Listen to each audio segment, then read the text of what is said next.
Welcome to Democracy Now!, democracynow.org, The War and Peace Report. I'm Amy Goodman. The World Health Organization has warned the Omicron coronavirus variant is spreading faster than even the Delta variant and is infecting vaccinated people at a far higher rate than other forms of the virus.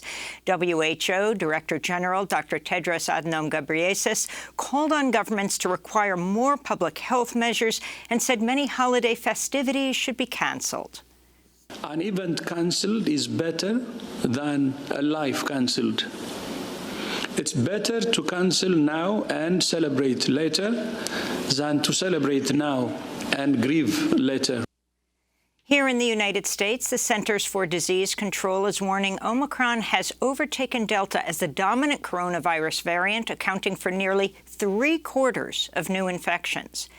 The Pentagon said it's dispatching teams of naval doctors, nurses, and respiratory therapists to Wisconsin and Indiana as hospitals in those states face shortages of beds and medical workers. New York State confirmed a record number of daily infections for the 4th straight day Monday, with Omicron now accounting for 90% of cases.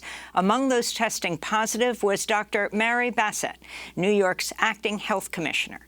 Bassett, who is fully vaccinated and received a booster shot, reported no symptoms. New York City Mayor Bill de Blasio said Monday the Omicron surge could peak within weeks. He said the city will rely on more testing and a vaccine mandate for private businesses rather than another wide-scale lockdown. COVID is bad for business. Shutdowns are bad for business. Restrictions are bad for business. We can't let that happen again. And so the mandates that we put in place are the way forward. The National Hockey League has canceled games for the rest of December, becoming the first major professional sports league in North America to pause during the Omicron surge. This comes as the NFL set another single-day record with 47 players testing positive for coronavirus infections Monday alone. President Biden's delivering a national address on the Omicron variant today. The White House will make $500 million, that's $500 million at-home COVID-19 test kits available for free, shipped to the homes of anyone who requests one. The Biden administration is also planning to set up 20,000 new testing sites nationwide. On Monday, the White House said a staffer who was recently with President Biden aboard Air Force One tested positive for coronavirus. Biden has reportedly since tested negative. A new study finds glaciers in the Himalayan mountains shed ice 10 times faster over the past 4 decades than they did over the previous 7 centuries. The study, published Monday in the journal Scientific Reports, estimates the glaciers have lost as much as 586 cubic kilometers of ice, enough to raise global sea levels by 1/20th of an inch. Nearly 2 billion people in South Asia rely on meltwater from the glaciers for drinking water and to irrigate their crops. The Biden administration's announced the most stringent tailpipe emission standards in U.S. history. Under the EPA's plan, new gas-powered passenger vehicles will have to average at least 55 miles per gallon beginning in 2026. Critics note the rule change will effectively restore emissions cuts that were canceled by the Trump administration and say the Biden administration should do much more. In a statement, the Center for Biological Diversity said, quote, "These rules are little more than a speed bump on the road to climate catastrophe when the president needed to make a U-turn," they said. In Burma, a BBC investigations revealed the Burmese military carried out a series of mass killings of civilians in July that resulted in the deaths of at least 40 men. Several witnesses and survivors told the BBC Burmese soldiers rounded up villagers in Kani Township and separated the men and killed them. Video footage of the killings appeared to show most of the men killed were first tortured. Their bodies were buried in shallow graves. Kani Township is known to be a hub of opposition to Burma's military dictatorship. An emergency court in Egypt has sentenced human rights activist Al Fatah to an additional 5 years in prison. The court also handed down 4-year sentences to other prominent prisoners, the human rights lawyer Mohammed al-Bakr and the blogger Mohammed Ibrahim, who is also known as Mohammed Oxygen. All 3 were charged with, quote, spreading false news, undermining national security. Al-Abdel Fattah was a leading figure in the 2011 uprising that led to the fall of Egypt's longtime U.S.-backed dictator writer Hosni Mubarak, after headlines will go to Egypt to speak with Allah's aunt, Adef Swef, the great writer. In immigration news, a group of 11 Haitian asylum seekers has filed a lawsuit against the Biden administration, accusing the U.S. government of physical abuse, racial discrimination, and other severe rights violations while they were forced to take shelter under a bridge in the borderlands of Del Rio, Texas, in September. The plaintiffs are also demanding the U.S. government allow the return of the thousands of Haitian asylum seekers deported from the Del Rio encampment. In a statement, Gerline Joseph of the Haitian Bridge Alliance said, quote, "The stories I heard coming out of the Del Rio encampment will forever haunt me. Mothers with newborns denied basic necessities such as shelter and medical care, children being fed nothing or only bread," she said. This comes as immigrant justice advocates are condemning the Biden administration's ongoing mass deportation flights of Haitian asylum seekers. Advocates report the U.S. deported 344 people to Haiti Monday alone, including 32 children. The French humanitarian group Utopia 56 has filed a lawsuit accusing British and French officials of involuntary manslaughter and failure to help people in need over the drowning death of 27 refugees in the English Channel in November.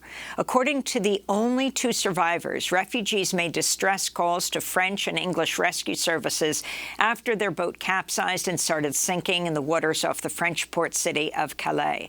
They were ignored. At least 3 of the victims were children. This is an attorney for Utopia 56. We're saying that from the moment the rescue services, English and French, were informed between 2 and 3 a.m. that this boat was in distress, it would have been necessary, and it is a legal obligation that they coordinate and intervene. That was not the case. The Pentagon has announced new rules aimed at slowing the spread of extremism in the military's ranks. Pentagon spokesperson John Kirby said Monday that, among other rule changes, soldiers may now be disciplined for liking white nationalist and other extremist content on social media. The vast majority of men and women in our armed forces, as of course you know, serve honorably. While extremist activity in the force is rare, any instance can have an outsized effect. The Southern Poverty Law Center welcomed the changes, saying in a statement, quote, "The commitments made today are especially important considering the outsized role people with military experience played in the deadly violence surrounding the January 6th insurrection at the U.S. Capitol. More than 80 of the 700 individuals charged by the Justice Department in connection with the Capitol breach have ties to the U.S. military," unquote. The House committee investigating the January 6th Capitol insurrection has asked Republican Congressmember Scott Perry to voluntarily submit to an interview. It's the first time the committee's publicly asked a sitting member of Congress to testify about their role in the plot to overturn the results of the 2020 election. Investigators say Perry met with Trump ahead of the Capitol riot and pushed Justice Department officials to block the election results. Meanwhile, the New York Times reports the January 6th Select Committee may refer criminal charges against former President Trump and his allies to the Justice Department. That could include wire fraud charges against Trump and other Republicans who raised millions of dollars off false assertions that the election was stolen, and felony obstruction of Congress charges against those who tried to stop the certification of electoral votes. In New York, Elaine Maxwell's sex trafficking trial is now in the hands of the jury. In its closing arguments, the prosecution described the British socialite as a dangerous predator who recruited and groomed economically disadvantaged teenage girls to be sexually abused by convicted predator and sex trafficker Jeffrey Epstein.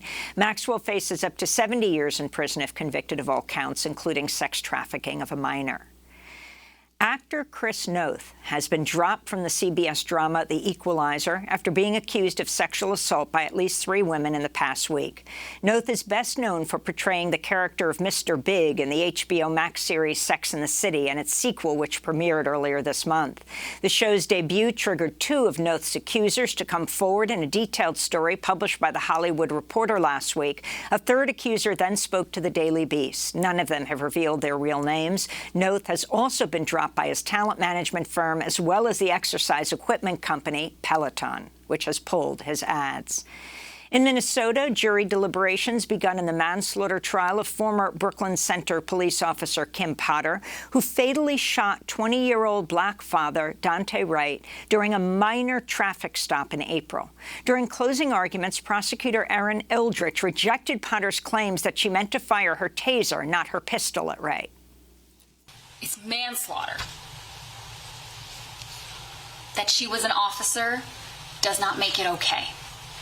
That she was on duty does not make it okay. That she shot him with her service pistol does not make it okay. Her actions were rash and reckless, and what she did was wrong. Kim Potter is facing first-degree and second-degree manslaughter charges. And Harvard's admissions office has dropped its requirement that applicants submit SAT or ACT standardized test scores after the pandemic limited students' access to testing sites. The new policy will run through at least 2026. Harvard's the latest among a growing number of U.S. schools to drop the standardized testing requirement, which critics say favors wealthy white applicants over students of color. And those are some of the headlines. This is Democracy Now!, democracynow.org, The War and Peace Report. I'm Amy Goodman in New York, joined by Democracy Now! Co-host Juan Gonzalez in New Brunswick, New Jersey. Hi, Juan. Hi, Amy, and welcome to all of our listeners and viewers across the country and around the world.